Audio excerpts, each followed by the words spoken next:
Devim Ramakrishnan Jagadgurum Padapadme Tayo Shritva Pranamami Muhurmuhu. Before I begin the session,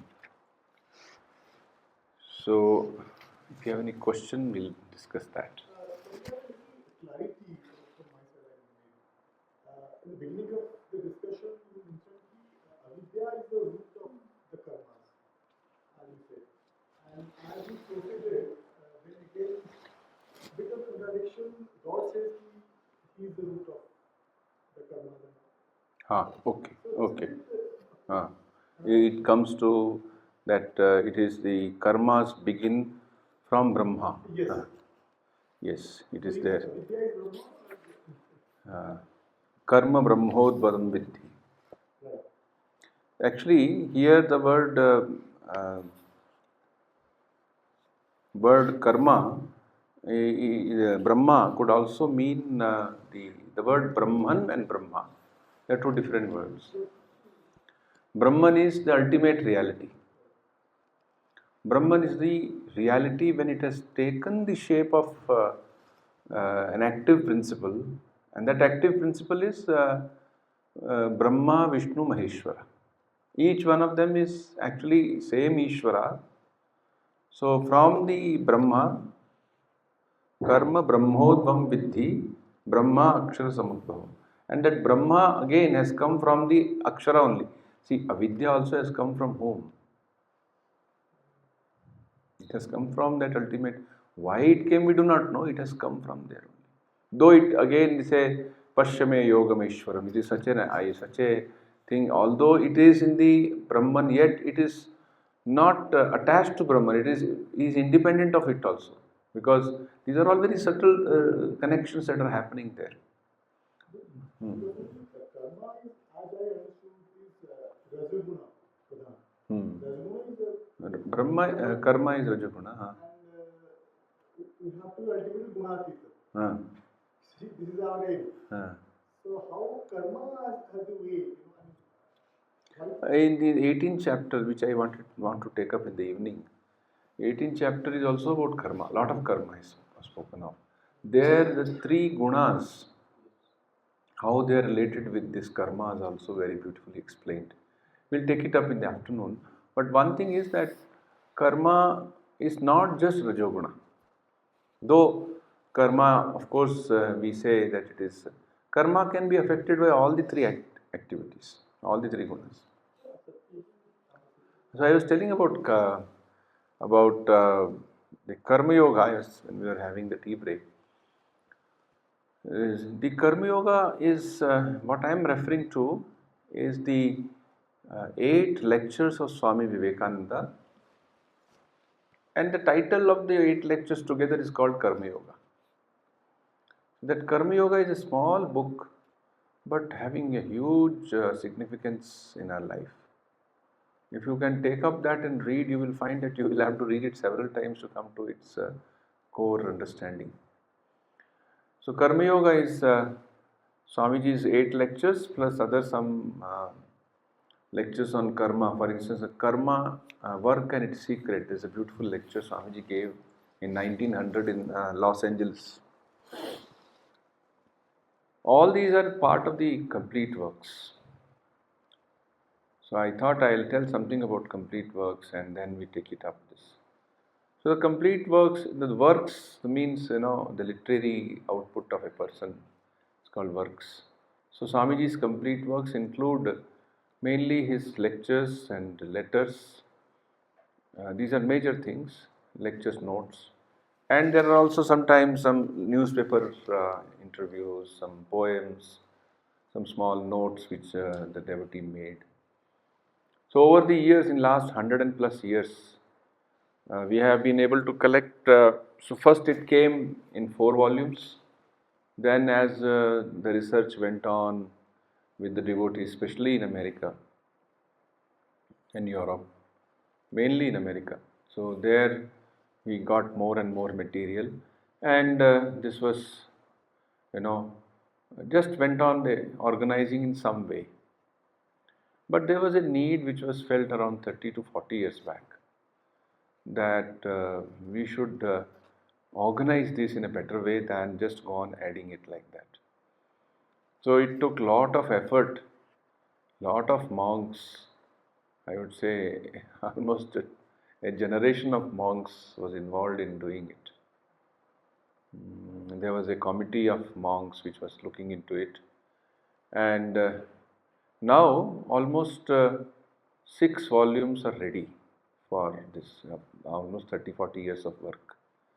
Word by word, with the original source, it was tallied, and some spelling changes had happened, that was corrected, and reorganization. As I said, these 8 lectures of Karma Yoga in one place. Along with that, there is the other lectures on Karma Yoga, that also is placed in the same place now. So 2 volumes other than these 6 volumes are letters of Swamiji. Swami Vivekananda wrote nearly 800 plus letters. And some of these letters are like huge essays. They're very big and you can make them as a separate book also. So that will become 8 volumes. The 9th volume is what they are working on.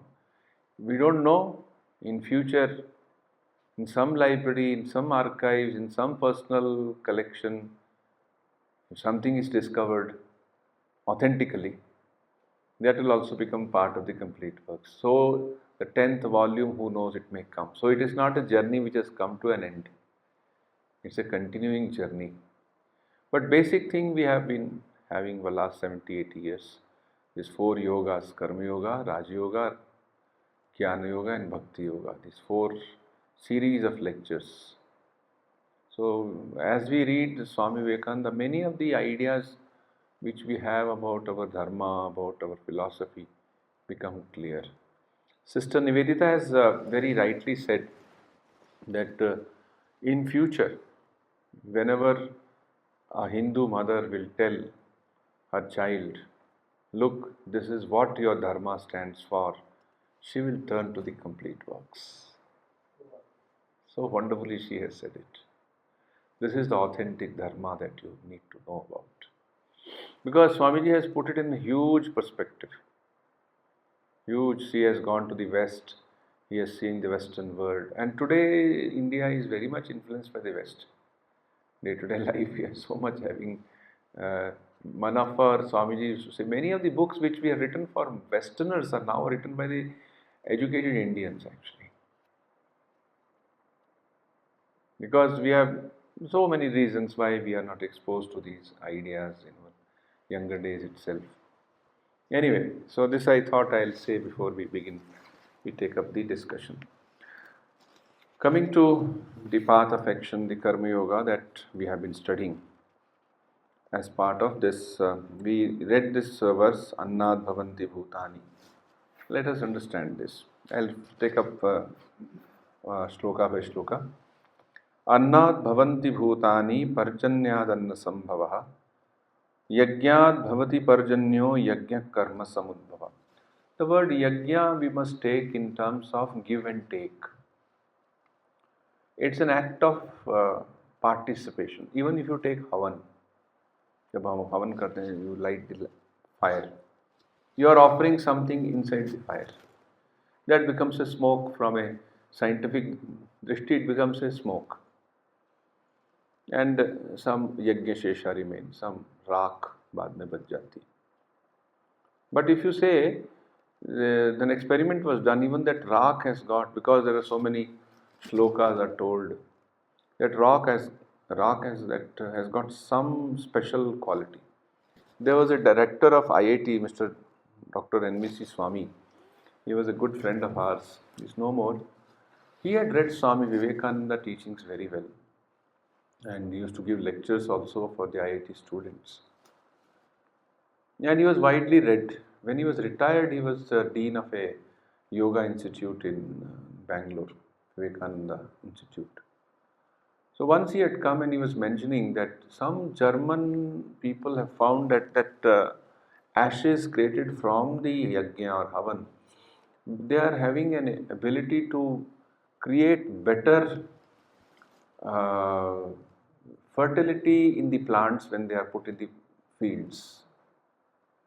They have experimented and found a lot of difference in that. Now that is one part of it, but we are not discussing only that.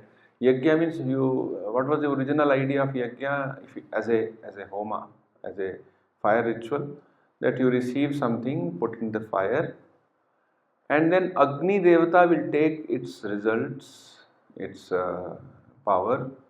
Agni is considered the Agni Mile Purohitam, the first verse of the Rig Veda. Agni Mile Purohitam. So Agni is the Purohita. He will take the result to those Devatas. And Devatas in turn will give whatever we are desiring. That was the idea of Yajna originally. That we give and we get back. But later on, this idea became more and more expanded in the Vedas itself. From the physical yajna, it came to the mental yajna.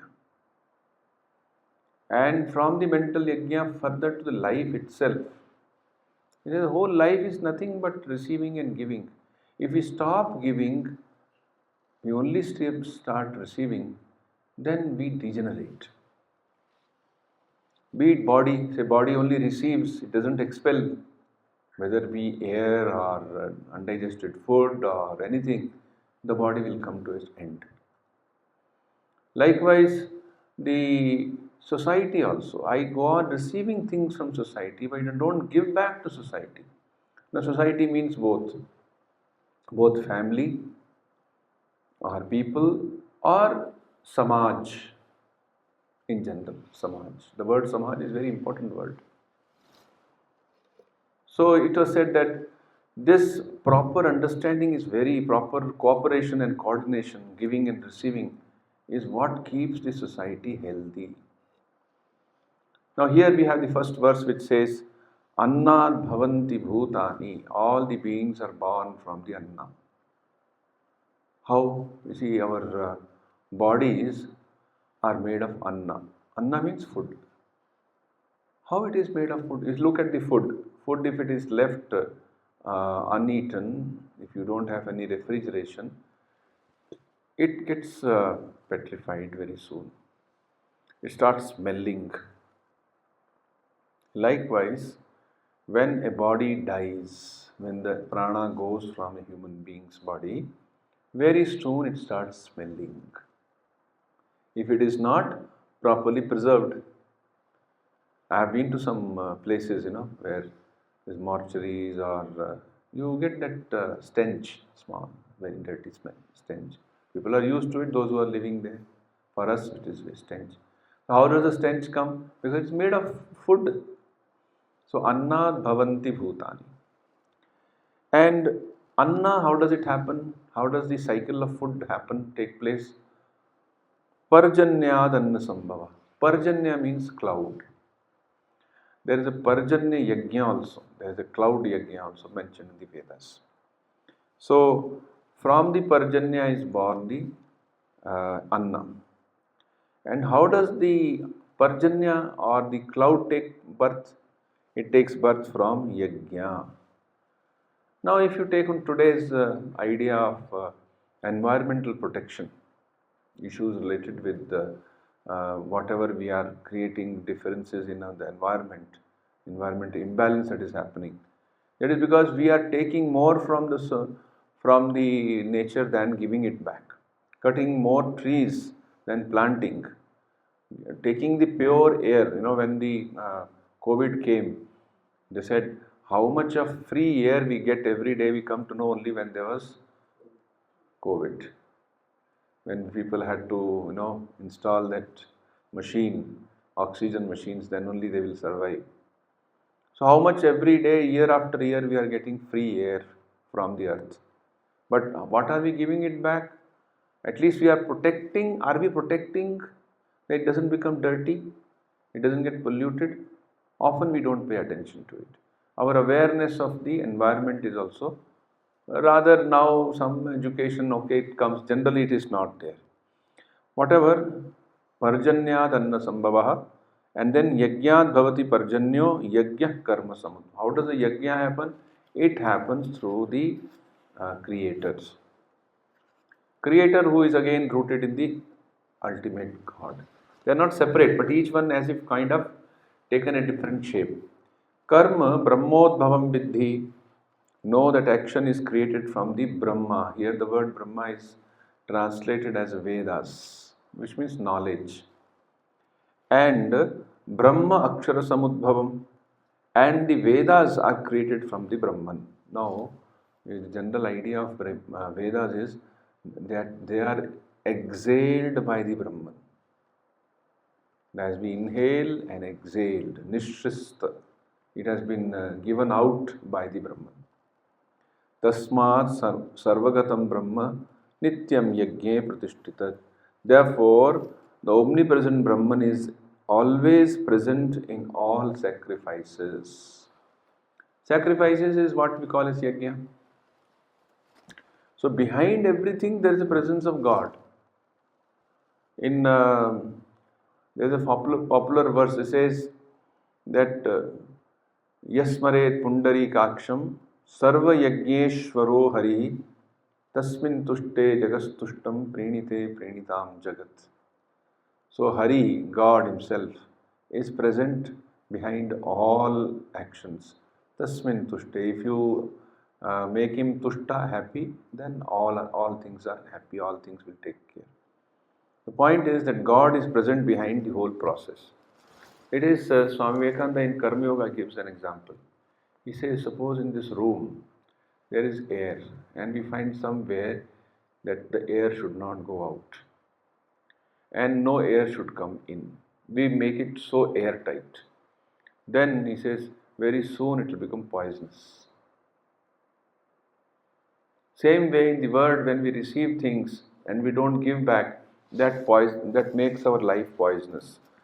Swamiji's another famous statement is there. He says that I hold everyone a traitor who, having been educated to the cost of others, pays not the least heed. How wonderful statement. We receive so much from the society. We are not aware that we are receiving from the society. Say, someone has given an example. There's this young boy who did well in his class 10 and maybe he stood first and something, and he was being informally interviewed by one of his uncles.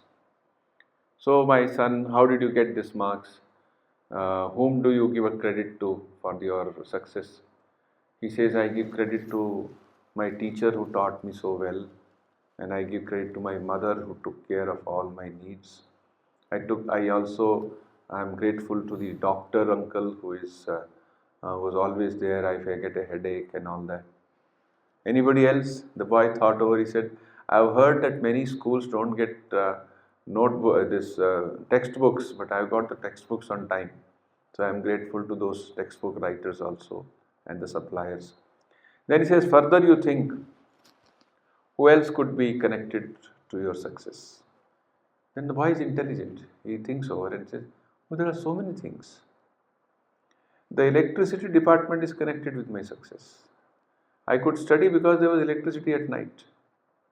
If it is all dark after 7 o'clock, I cannot study beyond some time just by lighting the lamp. Similarly, I am connected with the farmer in the field because he has grown the food and he has brought it to me. And further, if I go, there is an order in the society because there are some security personals. They are providing you security, safety. Or there are people on the borders who are protecting your country so that those who want to do all evil things, they have not reached your and they are contained there itself. See, if I go on expanding, whether the road that I use, whether the electricity that is supplied to me or the water that comes to me, the world is so interconnected. When it is so interconnected, should I not give back something to society? Should I only take? That is why this idea of corporate social responsibility was introduced. I don't know if they could trace it back to Swamiji's idea also in India especially. Swamiji's idea that each one, I hold everyone a traitor and things like that. He said you must give back to society. Some because The CSR idea was that suppose you are making production, you are having 100 crores or 200 crores as your annual turnover. But when we see that who is making this production, how do you get this? The people who are involved, the community is involved. Are you taking care of those communities? Their health, their education, their accommodation, their needs, then please try to give. If you don't give, we'll make a rule. That was how, I think now it is 2% or so, no? 2% of the annual thing. Of course, there are sometimes laws which can complicate things, that's a different issue. But where you can make this. So it has helped. Many of us ashramas now are able to do things because of the CSR. So decades ago, it was not possible. It was beyond thinking that we could get money like this, and it's being good use of money, proper use of money. So this idea of getting and returning to society is there in the Gita itself. And ultimately he says, Evam pravartitam chakram nanu vartayati hayaha aghayuhu indriya ramo mogham partha sajivati. It is this kind of strong statements are not many here in the Gita, but this is one of them. What he says, what is the strong statement? He says, in this way, evam pravartitam, the cycle goes on. And he who does not follow this is addicted to his senses. Aghayuhu indriya ramo. Indriya ramo means one who is addicted to his senses and lives a sinner's life.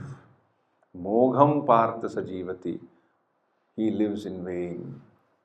It means his life is not really a great blessing to others. He is only living a selfish life.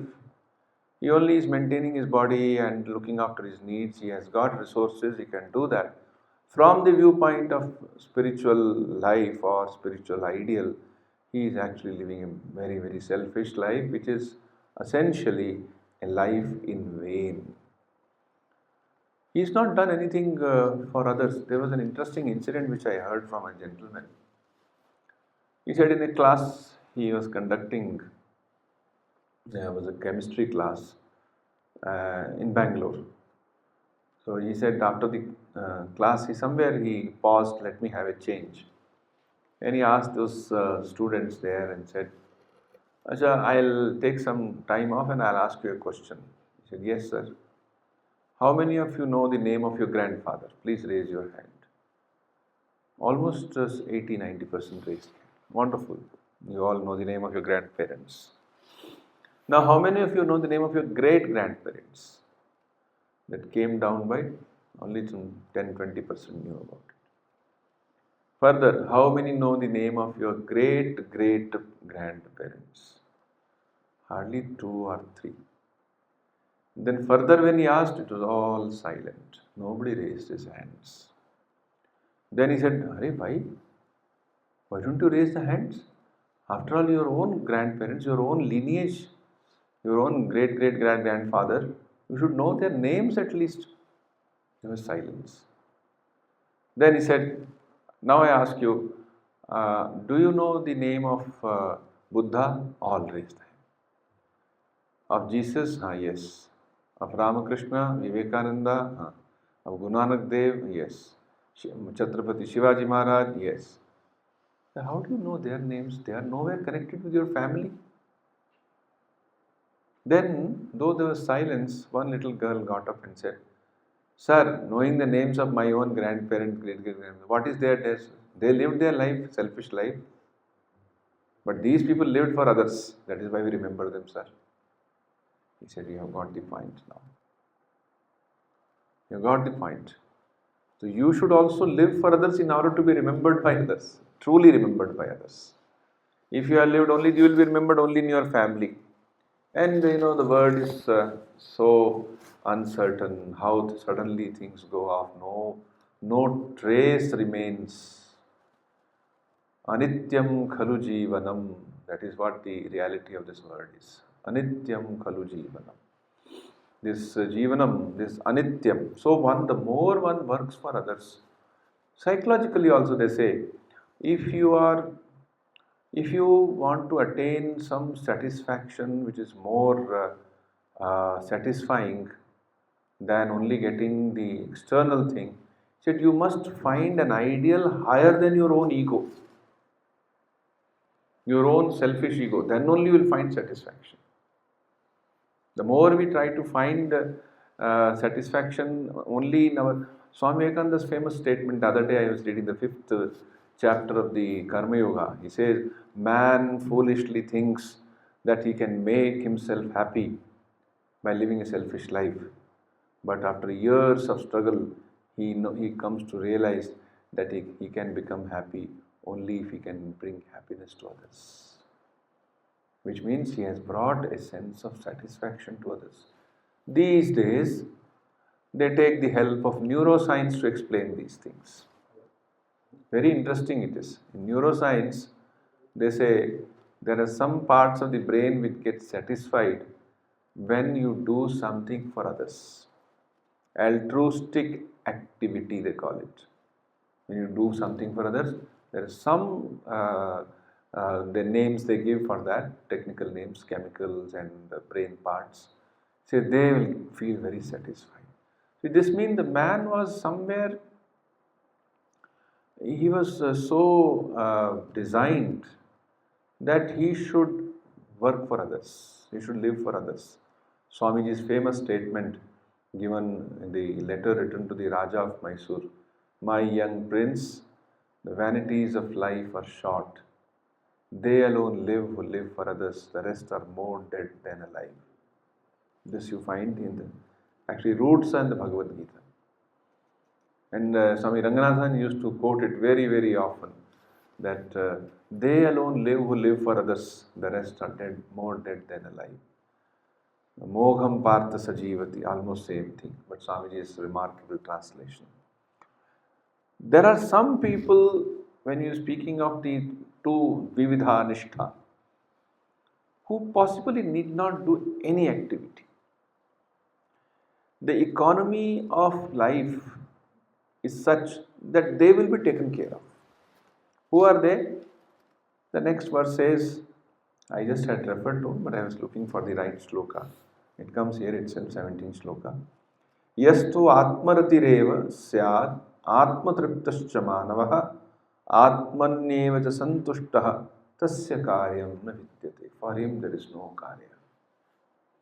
The man who takes pleasure in the Atman, the joy of the Atman, is content with the Atman and is satiated with the Atman, has no duties. But we have needs, sensory needs.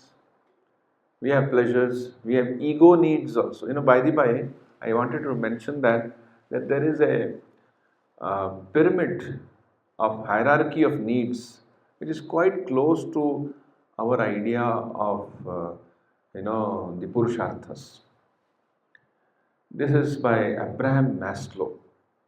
He was a famous sociologist and a thinker, Harvard University. He was also actually connected with our Boston Center to some extent, because Boston Center is close to the Harvard University. Harvard University is, we have our Swamiji in charge of the center. He is the Hindu chaplain of the university. So they have got place for all. Suppose somebody is a Christian, so a student, he needs counseling, he needs to approach a religious teacher, so you can go to a Christian chaplain. Likewise, the Hindu ones, they can go to the Hindu chaplain. I don't know whether there will be some mullah or some Muslim clerics also must be there for those who are from that faith. So here he says that in the Abraham Maslow's pyramid, he says first some needs are there in the hierarchy, second needs, third needs, fourth needs. The lowest more two are almost like Artha and Kama. That you have to take care of your basic needs, food, clothing, shelter. Even he speaks of security needs. You must have security is a need. Then need for a certain amount of respect from society. What you call the esteem needs. need for esteem from people honoring you. See, these are the needs. But a time comes when these needs also do not satisfy. He has to come to higher thing. He calls it as self actualization needs. Self actualization. What I really want from within. You know that Three Idiot film had come. It became hugely popular in those days when it came. There he was trying to say this only: what you want from deep within, we should try to get, not by just become an engineer because your parents have told you, but because what you want to become, try to become. So one of them becomes, I think, a photographer. The three. So this discovering one's inner needs, what you call as self-actualization. It could be uh, he will find like a scientist. He finds happiness not because he's getting any post. The discovery, the joy of finding new things. He can be in his lab for 12 hours, 14 hours. Why? Because he finds joy in that. He finds a self-actualization happening. It could be same of a writer. What we call in today's language, he has found his passion. He has found his calling. He has found his calling. He just wants to do that. I remember one devotee from Bangalore, a lady in her midlife. So she used to spend lot of time in doing puja to Thakur in her house. 2 to 3 hours. She will cook food for Sri Ramakrishna. He said, that gives me satisfaction. Though she was a professional Bharatanatyam dancer also, and studied in US also for some time. So what you find the joy in doing things, that is one need. And finally, which he doesn't speak of, Abraham Maslow doesn't speak of, but there is another need which is called self-transcendence. This is what we call as the moksha. The need for self-transcendence. Go beyond your ego, go beyond your selfish calculations of life. When a person gets mukti, when he attains moksha, what does it mean? See, we have to understand that body, there are three types of bodies which are spoken in the Vedanta tradition. There is Sthula Sharira, Sukshma Sharira, and Karana Sharira. Sthula Sharira, or the gross body. Gross body is what we call as the medical body. He has got this dimension, this much weight, and this much his genetic inheritance, and all those things. So when a person dies, what happens is that only his sthul sharira is left behind. But the sukshma sharira, what we consider as where the antakarana is located, where memory is located, sanskaras are located, a person's inner state of spiritual maturity is located, so to say. How much he has become truly inwardly pure, or he still is very impure. All those things are there in the antakara, in the sukshma sharira. So the sukshma sharira does not die. It goes in search of the new body. And suppose there is some apamrityu, then the sukshma sharira may not immediately go in search of the new body. They say there he will have to pay for that. He will go into the bhuta yoni. Maybe he has to live in that state for quite some time till he goes back and becomes assumes another human being's form, and then gets all the karmas, punya karmas again, and becomes fit for further struggle. So what is very important is to remember that death does not mean death of all the three bodies. Only Sthula Sharira has died. Sukshma Sharira has gone to another body. But there may be time when the Antakarana has become so pavitra, so shuddha, so pure. Now it is not going to return. It doesn't want any new body. In such a case, they say he goes to the next loka where he lives for 100 years, 120 years. Then the Krama Mukti is spoken of. Then he is absorbed in the Param Brahman himself. That 100 years also what he lives is a life of intense happiness. So what we speak of, अभी किसी की मृत्यु होगी जब वो विष्णु का भक्त है तो विष्णु लोक में चलेगी, और शिव जी का भक्त है शिव जी लोक में. We say he has gone in Ramakrishna Loka. Somebody dies, our devotees or Swamijis, when they say when they have gone to the Ramakrishna Loka, which means a very pure place where they enjoy the presence of their Ishtadevata. Whether they want to become merged in the Ishtadevata or they want to live in their presence, Sayujya, Salokya, this type of mukti which is spoken of in the Vaishnava tradition. Sayujya, I am in the company of my own Ishtadevata. I don't want anybody else's company who are, after all, there is some no limitation in them. But here is a complete human, Purna Brahma is with whom I am living with. What Sri Ramakrishna says, whether you will become the sugar or whether you want to eat the sugar. If you want to eat the sugar, which means you become one with the Brahman. If you want to, you just stay in the presence of Brahman. You don't become the sugar. You are staying with the sugar, staying with the Brahman, staying with your Ishtadevata. Then it's a different thing. So that is the ultimate goal of all karma. But in a more specific sense, along with karma, the Punarjanma is very much related.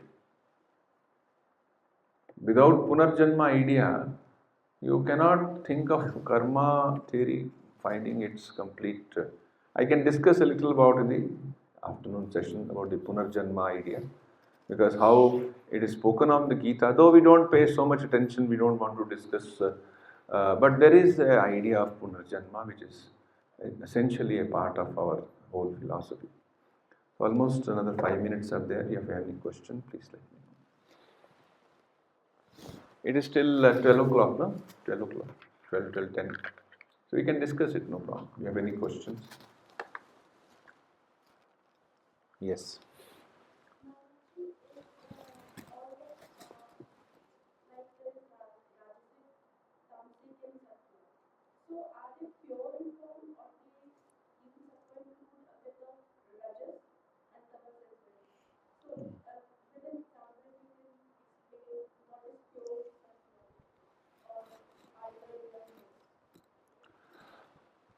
As gunas, they are pure. Sattva guna is there in itself. Rajas is there. So the word guna is also spoken as something which is like a rope. The word guna का और एक गुण का और एक अर्थ है, that is a rope. So we are as if tied with these three strands of a rope, sattva, rajas, tamas. But something which is absolutely sattva, pure sattva, they say even that is something like very, very pure glass. It is reflecting the Lord. But rajas is another type of guna which is, they say, more of activity there.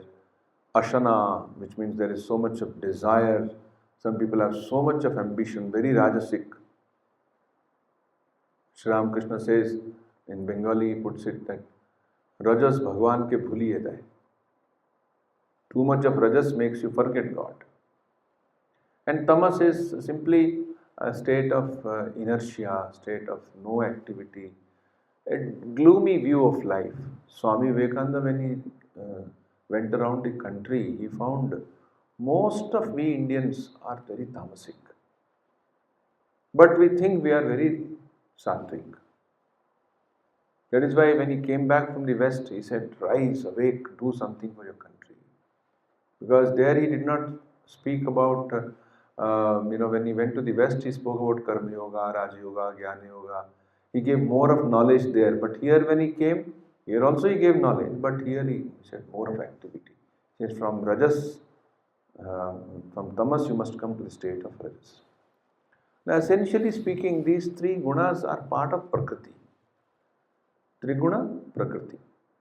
Prakriti has got all the three gunas in them. So when a person has purified his mind so much that there is no the characteristics of tamas and rajas more, then we say very sattvic admi. He's full of sattva. It means he has done a lot of tapas. He has undergone a lot of austerities. Then only his own sattva element has become pure. Some people like Sri Ramakrishna himself, his body was so sattvic, but it was not having any, that strength which Swami Vivekananda's body had, so to say. He could not travel so much. He always needed some things. I need, this water should not be touched by somebody who is impure. Somebody gives him a glass of water and that of that person is not pure. He cannot take that water. It's so sattvic. They say he would not even get proper sleep also. His sleep used to be 1.5 hours. Remaining time he was full of Nama Japa or Sankirtan, or my state of mind was so high. They said, do not try to imitate Sri Ramakrishna. You will not be able to withstand even a small portion of it. But you can follow his teachings. Don't imitate him. Because his mind is so pure.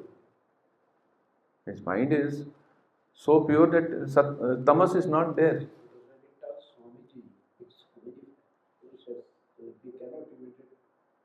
No, yes, we cannot. Because when Swamiji was touched, see, Swamiji was a young man, he had just come in search of.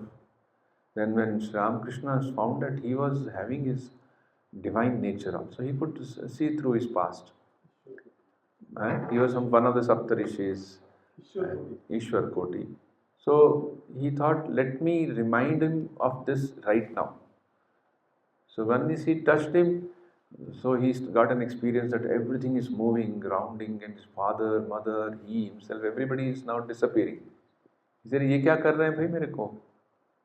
I am the son of my father Vishwanath Datta. Where they all?" Then Shri Ramakrishna, अच्छा, अभी ready नहीं हुआ, ठीक है, I'll take it back. Now, if this is so, that person.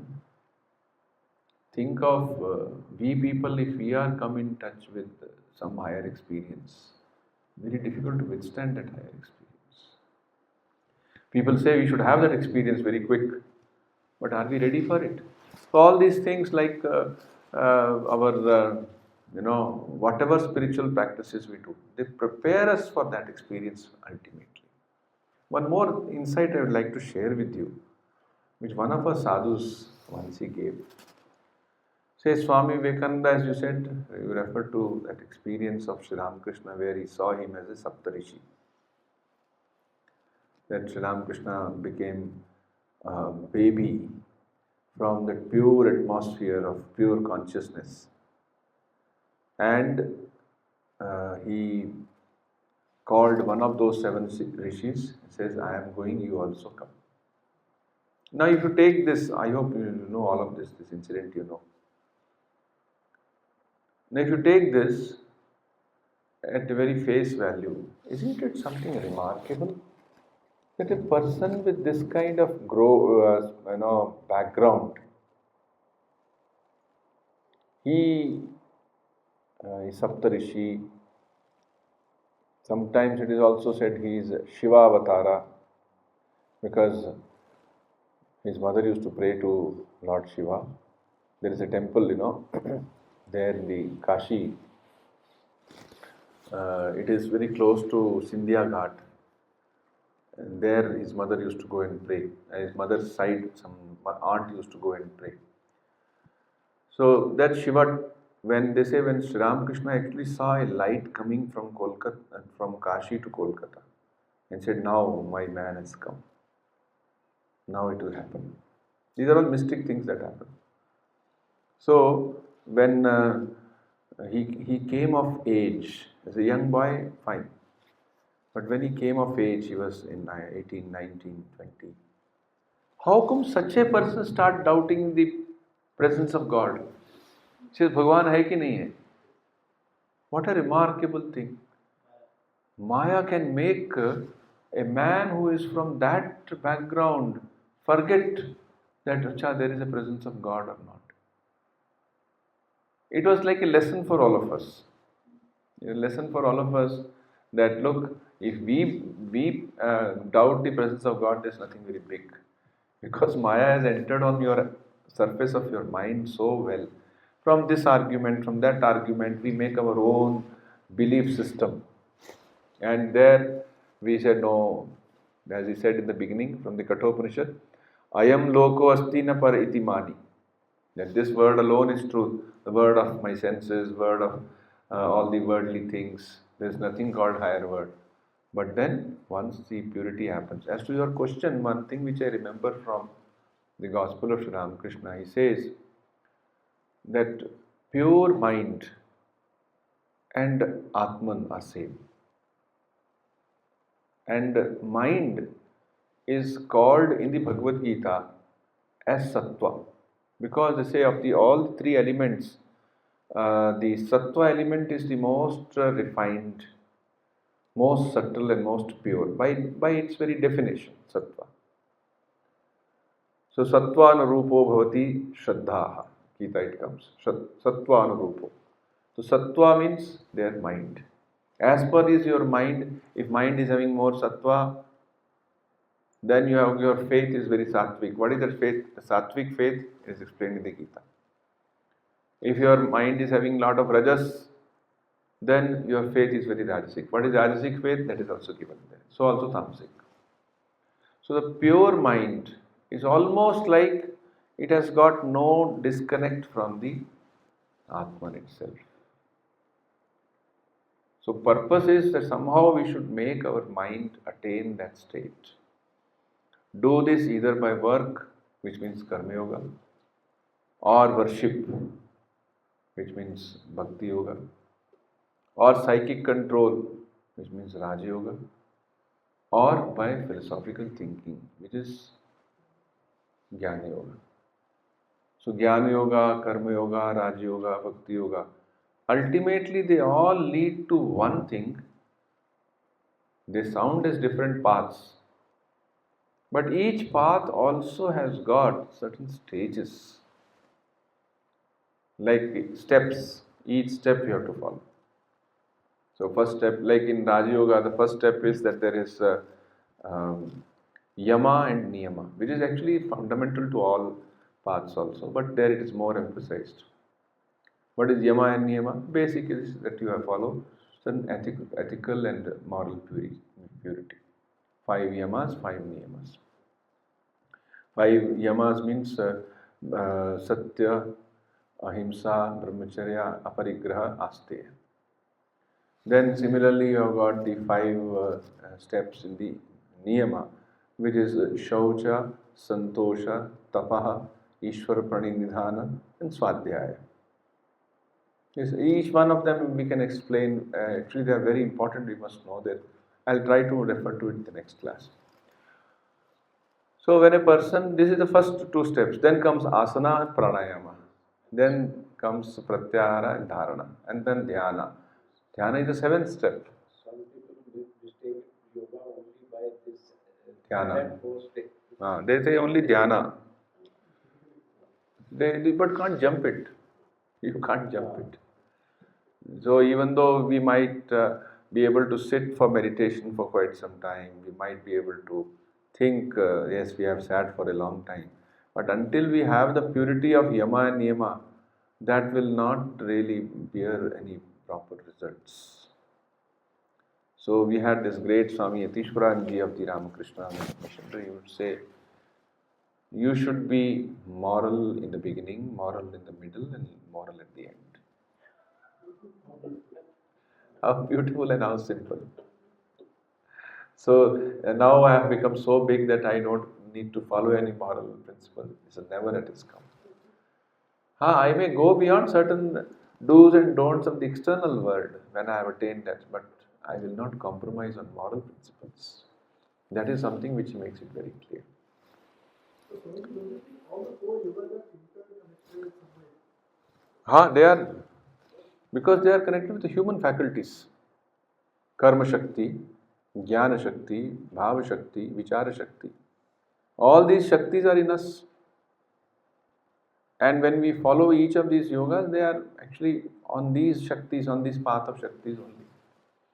So karma shakti is there. So how do you handle that karma shakti? Is that karma yoga.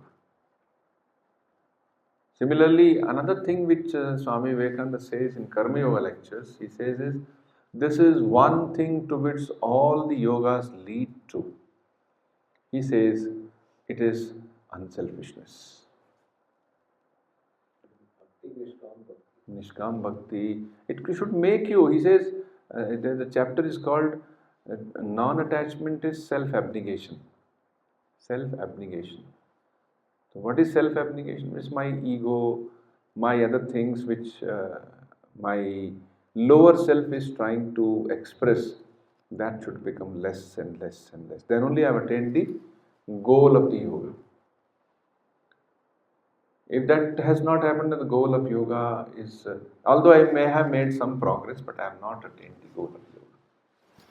So whether it is Raj Yoga, Karma Yoga, any of these yogas, finally it should lead to that. So we'll close here. We'll meet again at 3 o'clock. Om Shanti Shanti Shanti Hari Om Tat Sat Shri Ramakrishna Arpanamastu.